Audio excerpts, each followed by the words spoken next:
തിരുവനന്തപുരത്ത് പോലീസുകാരന് കുത്തേറ്റു. തിരുവനന്തപുരം വലിയതുറയിലാണ് സംഭവം. CPO മനുവിനാണ് കുത്തേറ്റത്. കുത്തിയത് ആരെന്നത് സംബന്ധിച്ച് വ്യക്തമല്ല. പരിക്കേറ്റ മനു ചികിത്സയിലാണ്. കൂടുതൽ വിവരങ്ങളുമായി ശാലിനി ചേർന്നുണ്ട്. ശാലിനി, എപ്പോഴാണ് സംഭവമുണ്ടായത്?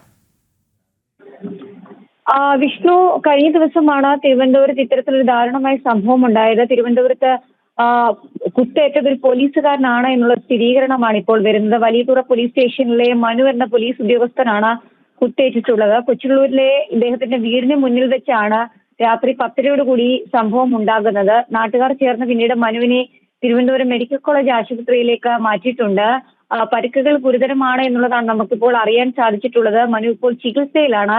സംഭവത്തിന് പിന്നിൽ ആരാണെന്നോ അല്ലെങ്കിൽ ഇതുമായി ബന്ധപ്പെട്ട് ആരാണോ മനുവിനെ കുത്തിയത് എന്നതടക്കമുള്ള കാര്യത്തിൽ ഇപ്പോഴും വിവരങ്ങൾ പുറത്തു വന്നിട്ടില്ല. ഇതിലൊരു സ്ഥിരീകരണവും ഇപ്പോഴും ഉണ്ടായിട്ടില്ല എന്നുള്ളതാണ് ഏറ്റവും ശ്രദ്ധേയമായിട്ടുള്ള കാര്യം. ഇരുവരും തമ്മിൽ, അതായത് കുത്തിയ വ്യക്തിയും മനുവും തമ്മിൽ ചെറിയ വാക്കുതർക്കം ഈ സ്ഥലത്ത് ഉണ്ടായിട്ടുണ്ട് എന്നുള്ളതാണ് നമുക്ക് പ്രാഥമികമായി ലഭിക്കുന്ന വിവരം. ഇതിന് പിന്നാലെയാണ് ഈ കുത്തേറ്റത് എന്നുള്ള സ്ഥിരീകരണം ഇപ്പോൾ വരുന്നുണ്ട്. പക്ഷെ എന്താണ് സംഭവം, എന്തിന്റെ പേരിലാണ് ഈ കുത്തി പരിക്കേൽപ്പിക്കൽ അടക്കമുള്ള നടപടികൾ ഉണ്ടായത് എന്ന കാര്യത്തിൽ ഇപ്പോഴും വ്യക്തതയില്ല. എന്തായാലും മനു ഇപ്പോൾ ചികിത്സയിലാണ്. സംഭവത്തിൽ വലിയതുറ പോലീസും ഒപ്പം തന്നെ കൊച്ചുള്ളൂരിലെ വീടിന് മുന്നിൽ നടന്ന സംഭവത്തിന്റെ പശ്ചാത്തലത്തിൽ കൊച്ചുള്ളൂരിലെ പോലീസ് സ്റ്റേഷൻ പരിധിയിലുള്ള പോലീസ് സ്റ്റേഷനിൽ നിന്നും അന്വേഷണം ആരംഭിച്ചിട്ടുണ്ട്. അപ്പൊ തന്നെ CCTV ദൃശ്യങ്ങൾ അടക്കമുള്ള കാര്യങ്ങൾ ശേഖരിച്ചുകൊണ്ടുള്ള ഒരു അന്വേഷണമാണ് ഈ ഘട്ടത്തിൽ നടക്കുന്നത്.